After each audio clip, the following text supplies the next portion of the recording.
kalau misalkan orang itu tidurnya berantakan, rata-rata dia akan mengalami level stres yang lebih tinggi dibandingkan orang sekitarnya. Nah kalau ditanya nih, orang-orang yang cenderung mengalami burnout itu yang seperti istilah sekarang terlalu banyak pikiran, beban masalah, sehingga dia sampai junek banget dan masalah ini tidak ada endingnya, tidak ada solusinya. Rata-rata mereka itu malah nggak tidur.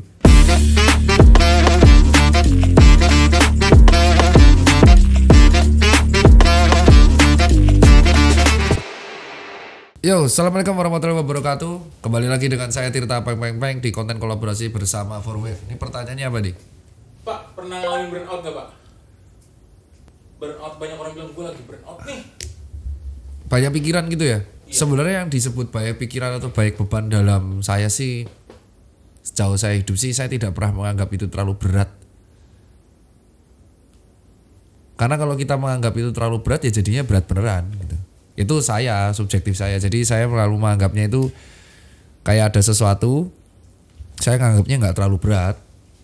Ya kayak kan namanya level masalah hidup kan selalu meningkat ya.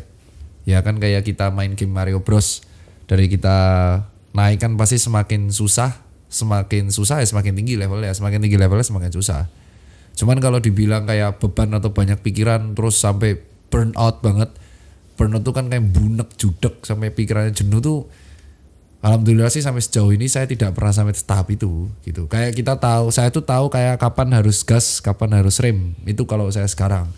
Jadi kayak kan mungkin kalau teman-teman sih ibaratnya kalau kita tuh kayak sepedaan jarak jauh atau kita lagi nge-gym, itu kan momennya nggak mungkin kita strength power training terus. Pasti ada jedanya kita tuh pakai latihan-latihan mengenai ada yang deload, ada yang maintenance, ada yang memang lagi personal record. Kalau maraton kan tentu ada yang negatif split, ada yang dia juga lagi main tempo, ada yang main interval. Kalau sepedaan kan ada yang kita lagi nyantai di datar, terus kita effort lebih di climbing gitu. Nah kalau kita terus-terusan push terus ya akan jebol. Seperti pesepak bola aja kan ada kalanya ketika mereka kecapean mereka pasti akan dirotasi dengan pemain subnya kan. Seperti juga pebasket ketika dia sudah kecapean banget atau overexhausted itu mereka pasti akan dijatah berapa menit mainnya. Kayak LeBron James itu 36 sampai 37 menit.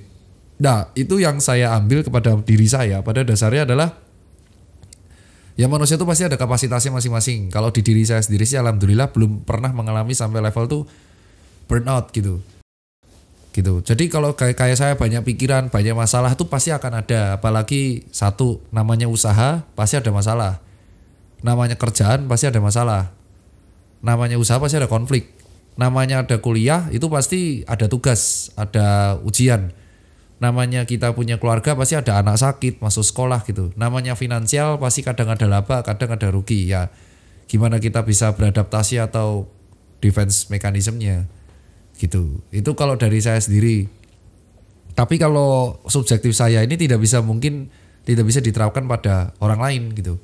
Karena setiap manusia tuh pasti punya sepatunya masing-masing dan setiap manusia tuh pasti punya jalannya masing-masing. Kayak contoh ya kembali lagi kayak olahraga. Jadi analogi paling enak itu kalau kita bandingin kayak olahraga, kayak di dunia ini tidak ada satupun yang performanya tuh sama persis. Even itu anak kembar pun pasti performa fisiknya berbeda. Kadang ada orang tuh yang pengen lari kencang banget di awal fase hidupnya, terus nanti di sisa fase hidupnya dia pengen relax.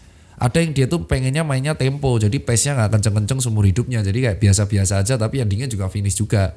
Ada yang bahkan dia tuh lambat di awal tapi kenceng di akhir, jadi negatif split. Jadi itu yang nggak masalah juga kalau bagi saya secara pribadi gitu. Jadi kalau burnout sendiri kalau bagi saya sendiri nggak pernah mengalami.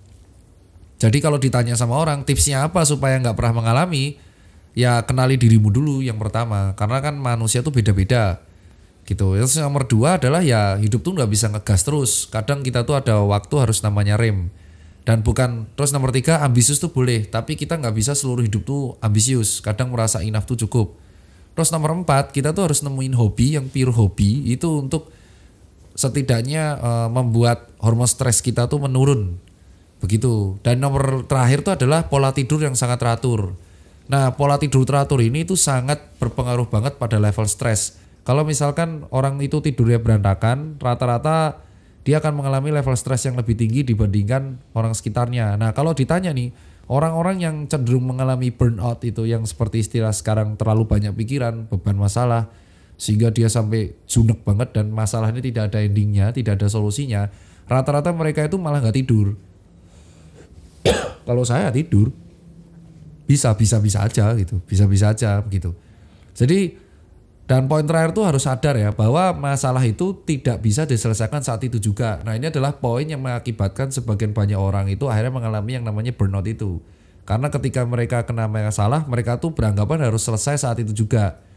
Nah kalau masalahnya satu kan nggak apa-apa. Masalahnya kan semakin kita tua atau semakin level kita tinggi, itu pasti akan masalah itu akan datang berturut-turut dalam jumlah bersamaan, jumlah banyak dan saat bersamaan.